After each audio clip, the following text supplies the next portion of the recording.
ça va se décomposer comme ça. Au début, prévision météorologique à 100 heures et 72 heures, comparaison de différents modèles. Ensuite, on va analyser à l'échelle européenne l'évolution de la tempête Xavier qui a sévi au nord de l'Allemagne. Et après, une analyse plus locale au niveau de la France de cette tempête. Ok, donc on commence prévision météorologique de dimanche il y a 10 jours, donc 100 heures avant le jour J. Alors, les deux cartes que nous avons là, ce sont deux cartes de géopotentiel à 500 hectopascal et de isobar au niveau de la mer. Donc on a comparé deux modèles. Le modèle américain GFS et le modèle japonais JMA. Donc au niveau des couleurs, précision sur les couleurs. Ouais, non, c'est de l'impro et c'est illisible. Mais bon, on peut dire que ici ce sont les bas géopotentiels avec des couleurs sombres et plutôt ici les hauts géopotentiels avec des couleurs plus chaudes. Donc, qu'observe-t-on ici? Alors, les ondulations de moyenne latitude ont deux revues à ce niveau. Donc, on a ici, bien sûr, l'anticyclone des Açores qui monte un peu, les grosses dépressions ici, dépression là, une petite dépression qui se forme ici, on voit un peu une goutte froide. Donc, au niveau des différences entre les deux modèles, on observe, bon, ils sont à peu près identiques au niveau de la position de ça et ça. La vraie différence, c'est au niveau de ce Talveg, le modèle japonais le marque vraiment beaucoup, en fait, contrairement au modèle américain. Donc, la prochaine diapo, c'est plus la prévision, c'est l'analyse qui s'est réellement passée ce jour-là. Donc, on a pris l'analyse du modèle européen. Et on voit qu'effectivement, le Talveg est très prononcé. Donc, en fait, je vais naviguer sur les deux trucs. Donc, je pense que le modèle japonais à cette jour était plus facile que le modèle américain vis-à-vis de ce Talveg. Donc, j'ai entendu beaucoup dire que les japonais étaient moins mieux. Mais je pense que c'est facile pour les prévisions à long terme. Alors, qu'est-ce que j'aurais oublié de dire?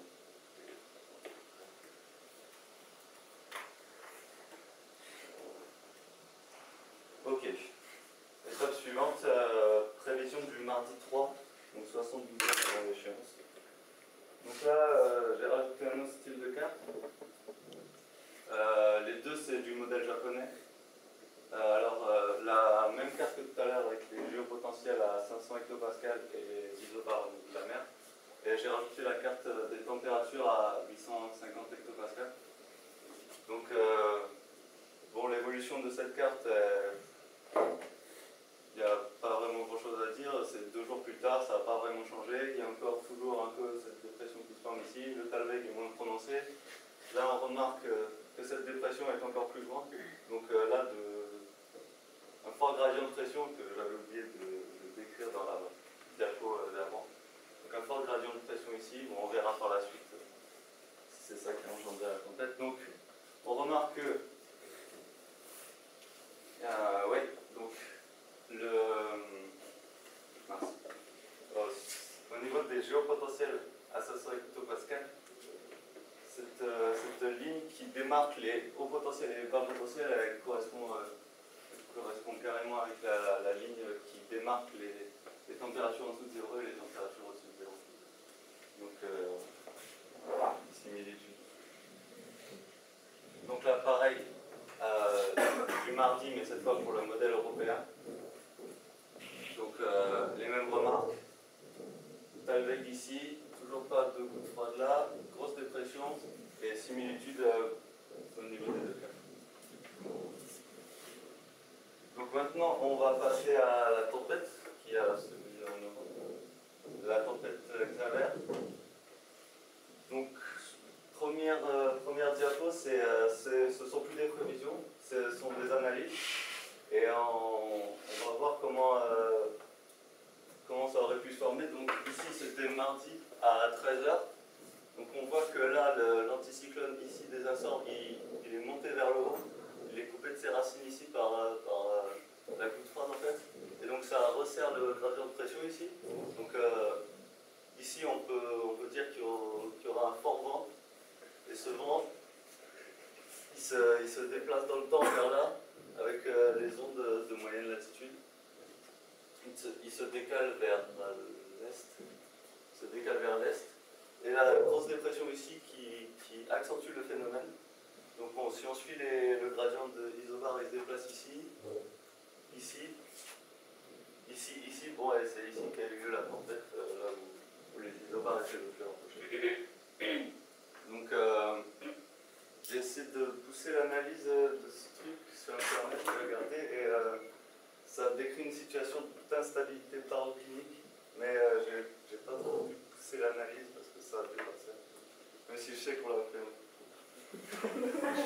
J'ai pas réussi là. Donc pour continuer, on a superposé les cartes des vents aux différentes cartes de géopotentiel qu'on avait ici. Donc pour essayer d'expliquer la tempête. Donc ils en ont parlé tout à l'heure, on a encore un front au flux en fait. Donc en fait on a la masse d'air qui était donc une masse d'air chaude qui arrive de l'ouest de la France. Et cette masse d'air chaude va suivre le jet stream. Et la dépression qui était là amène une masse d'air froide et ces deux masses d'air se rejoignent au nord de l'Europe. Et donc quand elles se rejoignent, ça crée un front. Donc là on voit ici la grosse dépression avec des vents qui sont... Donc pareil, les échelles, dans le blanc, c'est l'inversion de vent, et plus on se rapproche du rouge, plus on a des vents qui sont élevés. Donc là on voit que c'est vraiment bien rouge, parce que les vitesses de vent sont très élevées. Et donc ça nous donne un front au flux qui s'enroule autour de la dépression. Donc le front au flux, ils l'ont expliqué tout à l'heure, je vais vous l'expliquer. C'est une masse d'air froide qui rattrape une masse d'air chaude. Et donc derrière cette masse d'air chaude, on retrouve une masse d'air qui est un peu moins chaude qu'une masse d'air frais. Et la masse d'air chaude donc, va être soulevée et ça va créer des nuages et des précipitations. Donc la prévision de fond date c'est la prévision en fait pour le 7 qui a été faite le 6. On n'a pas trouvé d'image pour le 6. Mais bon, on voit bien la dépression qui est là, qui est passée sur l'Allemagne et qui a amené ses vents sur le nord de l'Europe. Donc les fronts au flux qui créent des précipitations. Donc pour ça, pour vous faire visualiser ça, on a mis une carte de prévision au jour J du modèle GFS. Et donc les prévisions de précipitation sur l'Europe. Donc le code couleur, c'est quand on est dans le blanc, c'est qu'il n'y a pas de précipitation. Et plus on s'approche du rouge, donc là il n'y a pas de rouge, mais bon, on est dans le vert, c'est environ 5 mm de précipitation. Quand c'est assuré, c'est qu'il y a des risques de neige. Je crois qu'il n'y a pas eu de neige lors de la tempête, mais il y a eu quand même pas mal de précipitations. Donc on va passer sur la tempête à proximité de la France. Je vais faire un petit sondage. Est-ce qu'il y a beaucoup de personnes parmi vous qui ont entendu parler de la tempête? Oui. Non. Il y a quand même eu une vigilance météo et la Garonne est dans le jaune. Donc il fallait qu'on soit attentif à cette tempête. Comme la tempête arrivait par le nord, dans le nord on avait des risques d'inondation, donc liés au vent qui soufflait sur la mer.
aussi des gradients de pression qui sont assez rapprochés ici. Donc on peut supposer qu'il y aura du vent dans le nord de la France. Donc pour imager ces vents, on a pris les cartes de vent, la prévision du run de minuit du 6 décembre pour 10 heures locales. Donc ça, c'est les vents qui sont au sol. On s'aperçoit que les vents sont assez forts, donc l'échelle tangente des échelles pour le vent. Pardon. Les échelles pour le vent, c'est blanc pour des vents faibles et on voit du rouge quand on a des vents forts. Là, on est à 100 mètres par seconde, 100 km par heure. Sur les mers, on s'aperçoit qu'on a des vents assez rapides et dès qu'on rentre dans les terres, les vitesses descendent autour de 15-20 km/h. Ça, c'est dû majoritairement au frottement. Quand le vent rentre sur des zones terrestres, les frottements vont faire que les vitesses vont diminuer assez rapidement. Donc, on se rend compte qu'en fait, sur la Méditerranée, on a des vents qui sont plus rapides qu'à l'endroit où il y avait la tempête. Mais donc c'est parce que là, on est sur une zone maritime et là, on est sur les zones terrestres. Donc pour ça, là, c'est un peu surélevé. On est passé sur des vents rafales, donc à 10 mètres d'altitude. Et là, on se rend compte que les vents sont aussi sur la... On remarque qu'il y a des vitesses de vent rapides sur la Terre. Et ça correspond à peu près... donc là, j'ai remis la carte de vigilance aux zones où il y avait une vigilance jaune. Et donc ça serait plutôt une vigilance par rapport au vent qu'on a fait. On s'est aussi intéressé à ce phénomène-là, parce qu'on s'est dit que les vents étaient quand même assez rapides par rapport au vent qu'on avait sur les vents en Allemagne, où il y avait la tempête. Donc pour ça, on s'est encore un peu surélevé. On est à 925 hectopascales, qui correspond environ à 750 mètres. Donc ça, c'est pareil, c'est le jour J, c'est le run de minuit, toujours pour 10 heures. Et donc on observe, donc là, le massif central, on a des vents assez faibles. Sur les Alpes, on a des vents assez faibles. Et donc les vents qui arrivaient par le nord, là, qui suivaient les lignes isobars, on observe que ces vents, ils contournent donc les montagnes. Et on a supposé qu'elles s'engouffraient dans la vallée du Rhône et qu'il y avait un effet Venturi qui accélérait le vent et qui soufflait donc sur la Méditerranée.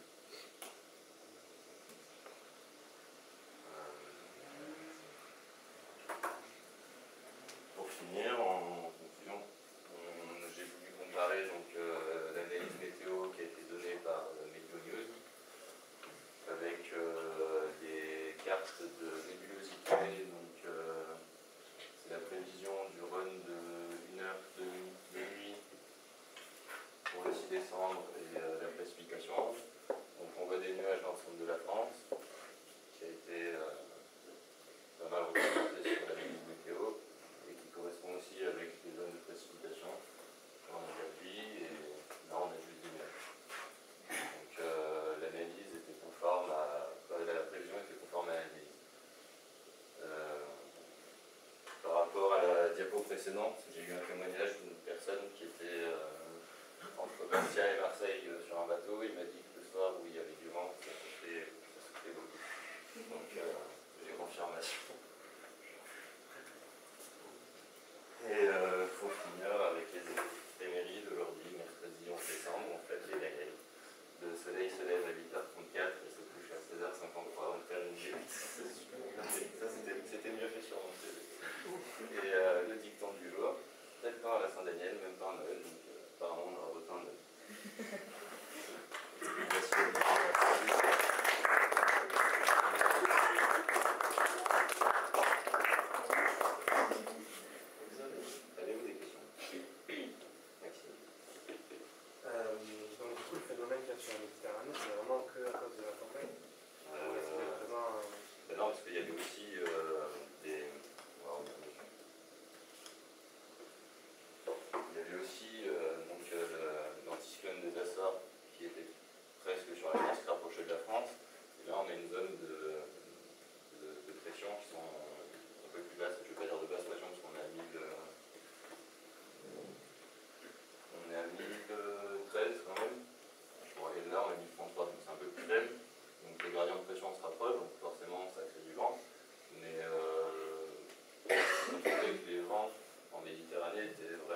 c'est le courant jet. Et du coup, le courant jet, normalement, il était pas censé Ouais, faire non, ça.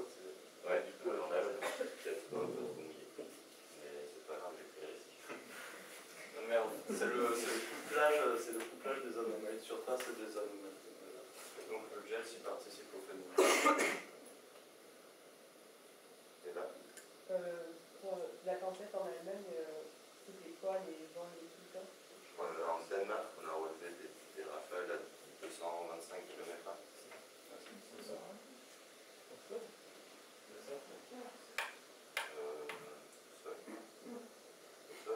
Je crois que c'était environ 150 km/h en Allemagne.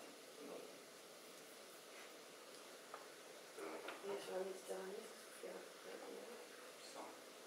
Ouais, on était en Faut voir le 150. couleur. 120, 150. C'est à combien? À 10 mètres? 110, 120.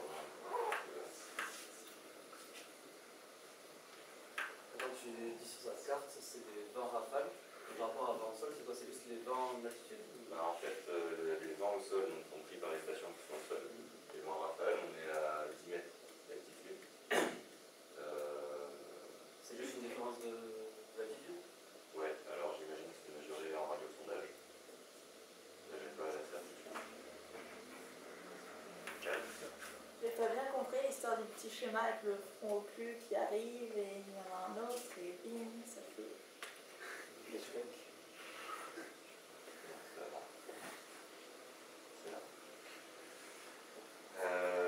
Alors, le front au cul. Merci. En fait, il y a un front d'air froid. Donc c'était le front qui arrivait de cette perturbation-là. Ici, qui va rejoindre un front d'air chaud, donc, qui était ici. Et alors, le front d'air chaud, il précède un front d'air qu'on va appeler frais, qui est un peu moins chaud que le front d'air chaud. Et quand le front d'air froid va rattraper le front d'air chaud, l'air chaud qui est moins dense va être surélevé et ça va créer des nuages. C'est pour ça qu'on a le front d'air froid qui arrive soit un peu plus l'air chaud, donc qui arrive au niveau du front d'air frais, et l'air chaud qui est bien entre les deux, et remonte. Est-ce qu'il va forcément pleuvoir ou c'est juste Ça crée des nuages, alors si l'humidité, si la couche d'air est saturée et qu'on est en condition d'attente sélective, il peut y avoir des petits.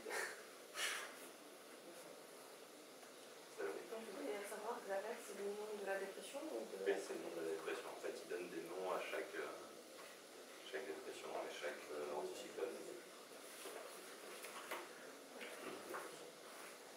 Oui, tu as dit que, alors Durand, il me semble, tu as dit qu'il y avait un effet Venturi à un moment. Il est dû à quoi cet effet? En fait, il y a le massif central d'un côté et les Alpes de l'autre, et le vent va venir s'engouffrer dedans. Donc quand il y a le rétrécissement de la section, le flux est accéléré. D'accord, en fait, c'est qu'il y a tout le temps cet effet Venturi là dans ce zone.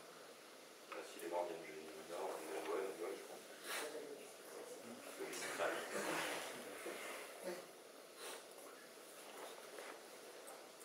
Merci pour toutes ces questions.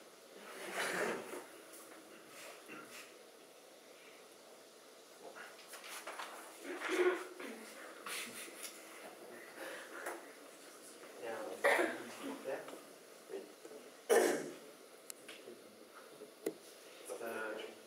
Votre présentation, j'ai bien aimé, bien structurée, vous avez bien annoncé les objectifs, vous avez bien partagé le travail et puis on a bien identifié votre propos à chaque fois. Donc c'était bien. Vous noterez qu'il y a eu beaucoup de questions. C'est signe que vous avez donné, vous avez su intéresser par certains points. Je crois que c'est grâce au phénomène qu'on a eu aussi. Oui, probablement aussi. Et, par exemple, l'idée de la carte de vigilance, c'était très intéressant parce que vous nous avez piqué, notre curiosité, des voyons, qu'est-ce qu'ils ont trouvé derrière cette vigilance-là. Et l'analyse qui était derrière, elle était pas si mal que ça. Évidemment, il y a des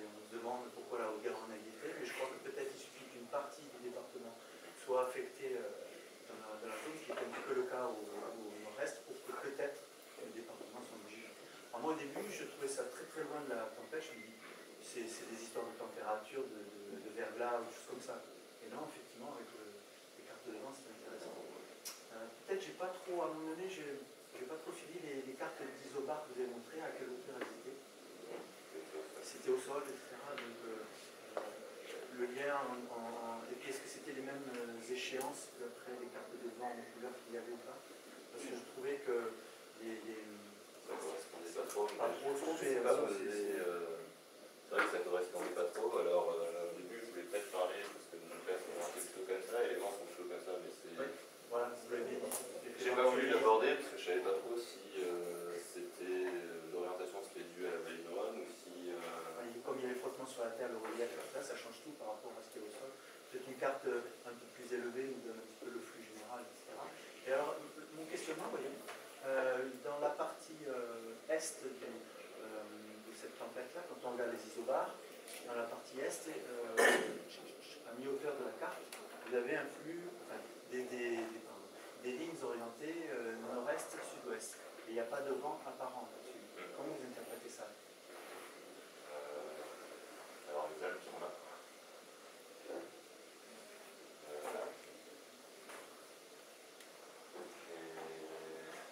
Là, c'est bon, vous ne pouvez pas l'avoir. Puisque c'est le vent au sol et les isobars au sol. Il y a forcément les Alpes. Et peut-être avec un flux, avec une carte plus haut, des observations plus haut, peut-être on aura une carte de représentation. Oui, voilà. Et donc votre camarade qui était en bateau, passé Toulon, il a trouvé ça calme la traversée? C'était la nuit, alors il m'a dit qu'il était revenu pendant la nuit. J'ai pas eu plus d'informations. C'était à la nuit ou au retour? C'est pas un retour. Un retour à quel sens?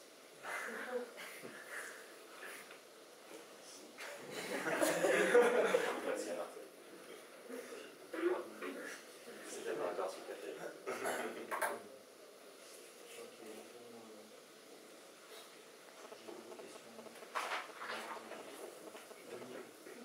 Je partage les commentaires de Sylvain. Pour compléter sur cette carte, donc vous avez identifié le fait que les Alpes jouent un rôle important. Vous avez parlé de l'effet Venturi. Pour revenir sur l'effet des Alpes, il y a aussi le fait de la dépression qui se forme sous l'effet des Alpes, qui va orienter le flux à l'ouest-sud-ouest.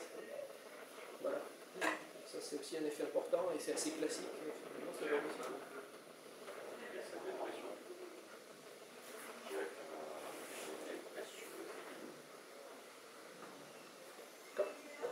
Quand vous suivez quand vous êtes derrière une voiture, il y a un effet d'aspiration.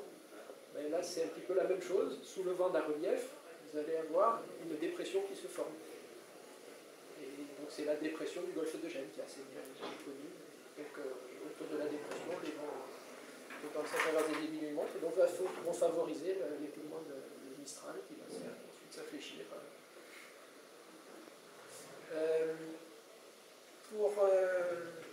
Ouais, moi aussi, la carte de vigilance m'a interpellé. Bon, peut-être qu'il aurait été bien le jour même de cliquer sur la carte de vigilance pour voir à quoi Météo France l'associait. J'ai essayé de dire, parce que quand je l'ai téléchargé, ils m'ont sorti tout un paquet d'explications, mais c'était plus orienté sur le nord et les inondations. Mais quand vous cliquez sur la zone, le département concerné en général, il y a le bulletin, la vigilance, à quoi elle est. Mais c'est souvent quand c'est un niveau plus élevé. Pas forcément le bulletin, mais le type de phénomène. Une chose aussi, alors j'ai trouvé en fait la situation que vous aviez là était assez intéressante parce que vous aviez sur le sud de la France une zone, en début pas à ce moment-là, mais quand vous avez initié le processus d'interprétation des prévis, vous aviez une dépression sur l'Atlantique, sur le proche Atlantique, une dépression au sud, un anticyclone que vous avez qualifié anticyclone des Açores, qui vous avez dit il n'est plus à sa place, et puis de nouveau une dépression. Et ça c'était assez intéressant parce que vous avez finalement un système de blocage sur le sud, parce que vous avez sur la carte par exemple, prenons celle en bas à gauche, sur le sud voilà ici la dépression, au-dessus l'anticyclone et ensuite la dépression. Donc, entre la dépression et l'anticyclone, vous avez des vents orientés de l'est vers l'ouest, donc ils vont bloquer tous les phénomènes qui se propagent de l'ouest en est normalement. Et puis après au-dessus, vous avez la configuration tout à fait favorable à la formation de la tempête. Ça, c'était une jolie configuration. Et, comment? Et puis dernier point, oui, je voudrais revenir sur le vocabulaire utilisé sur les vents, les rafales de vent. En fait, les vents, quand ils sont mesurés à une certaine cadence, et ce qui est donné en général, c'est une valeur moyenne sur un certain intervalle. Alors cet intervalle, ça peut être 10 minutes, ça peut être, c'est une variable, peut-être que Météo France a une règle qu'elle suit, mais donc c'est un vent moyen. Et le vent rafale, c'est le vent instantané. C'est pour ça qu'il peut y avoir des valeurs plus élevées pour le vent rafale. Par contre, ça n'a rien à voir avec le fait que ce soit mesuré à 10 mètres ou pas. En fait, la mesure du vent se fait en général tout le temps, c'est la convention, c'est la règle utilisée à 10 mètres pour éviter les phénomènes de turbulence, de basse couche, de phénomènes de frottement. C'est pour ça qu'on peut voir des vents qui empiètent sur les terres. Comment? C'est pour ça qu'on peut voir des vents qui empiètent sur les terres, alors que quand on est sur là, on voit des vitesses de vent que dans les zones maritimes. Et quand on est en rafale, on voit que ça rentre sur le territoire. C'est plus fort. Hein. Et une donnée de vent rafale est toujours plus fort puisque la moyenne ralissait un petit peu. Après, quand il s'agit... Alors là, je parlais d'observation, une mesure faite par un anémomètre. Pour les modèles, les modèles peuvent fournir de vent à tous les niveaux. L'idée, c'est de comparer toujours, prendre des mesures interpolées. Voilà. Mais j'ai trouvé aussi très intéressant. Et même si vous avez dit plusieurs fois, je ne sais pas, c'est pas grave, on est là pour se poser des questions. Donc ça c'est pas le souci. Il y a une instabilité par rapport. Je me souviens plus ce que vous avez dit. J'avais rien. Là, pour répondre à la question, comme ça on ne peut pas dire, mais vous auriez pu montrer par exemple un champ de tourbillon potentiel qui aurait fait apparaître par exemple une intrusion stratosphérique, et là en arrière décalé par rapport à la dépression de surface, et là on aurait pu dire par exemple oui c'est... Mais bon, c'est pas grave que vous ne l'ayez pas fait, hein, c'est déjà... Le suivi temporel du déplacement de forme de redondance, c'est intéressant.